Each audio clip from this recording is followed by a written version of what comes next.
अस्सलाम वालेकुम दोस्तों, उम्मीद करता हूँ आप सब खैरियत से होंगे। मैं हूँ फ़रहान ख़ान और आप देख रहे हैं फ़रहान इलेक्ट्रॉनिक्स यूट्यूब चैनल। तो दोस्तों, आज मैं आपके लिए रेमको स्टेबलाइज़र की एक वीडियो लेकर आया हूँ। तो वीडियो को आखिर तक देखें, दोस्तों में शेयर कर दिया करें। आपकी शेयर करने से काफ़ी दोस्तों को वीडियो के बारे में पता चलेगा। तो ये इसका इनपुट मीटर ऑन हो गया है, आउटपुट नहीं हो रहा। वो वजह ये है कि इसमें डिले टाइमर है और इस वजह से आउटपुट ऑन नहीं हो रहा। तो ये बहुत ही इंटरेस्टिंग वीडियो है, आप इसको आखिर तक लाजमी देखें। तो दोस्तों, ये वीडियो बनाने का मकसद मेरा यही है कि काफ़ी दोस्त ऐसे भी होते हैं कि स्टेबलाइज़र्स बिल्कुल हमारा ठीक है, लेकिन फ्रिज या फ्रीज़र ठीक नहीं चल रहा। तो जैसा कि आप देख रहे हैं, वीआर की हालत आप देख रहे हैं।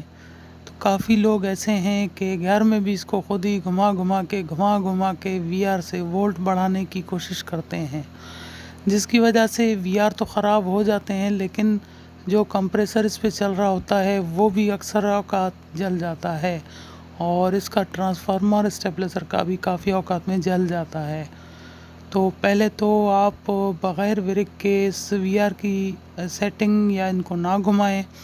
अगर घुमाएंगे तो उसके बाद इसके जो ट्रांसफार्मर है वो भी जलने का ख़तरा है और आपके जो फ्रिज का कंप्रेसर है वो भी ख़राब होने का ख़तरा है।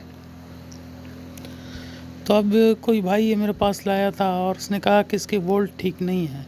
तो जैसा कि आप वीआर की हालत ख़ुद देख सकते हैं, तो इस हालत पर वीआर क्या वोल्ट बनाएंगे और किस तरीके से वो ठीक चलेंगे। तो मैं तमाम दोस्तों से रिक्वेस्ट करता हूँ कि अगर कभी भी स्टेबलाइज़र ख़राब हो, अगर आपको कुछ इसके बारे में नॉलेज है तो आप इसको रिपेयर करें, वरना आप किसी अच्छे शॉपकीपर के पास ले जाएं, किसी भी कारीगर उस्ताद के पास ले जाएं। वो आपको उसी वक्त ही रिपेयर करके देगा और आपका इतना ख़र्चा भी नहीं लगेगा। तो सबसे ज़्यादा फॉल्ट इसके वीआर में ही आता है। तो आप वीआर चेंज करके इसकी सेटिंग करा लें तो सर्किट बिल्कुल ठीक हो जाएगी इंशाल्लाह। तो दोस्तों, ये वीडियो इसलिए मैंने बनाई कि वीआर को ज़्यादा घुमाने से वीआर ख़राब हो जाते हैं। तो इससे बेहतर है कि नए वीआर चेंज करके इसकी सेटिंग दोबारा कर दें। तो उम्मीद करता हूँ वीडियो पसंद आई होगी। इंशाल्लाह नेक्स्ट वीडियो में आपके साथ फिर मिलेंगे। अल्लाह हाफ़िज़।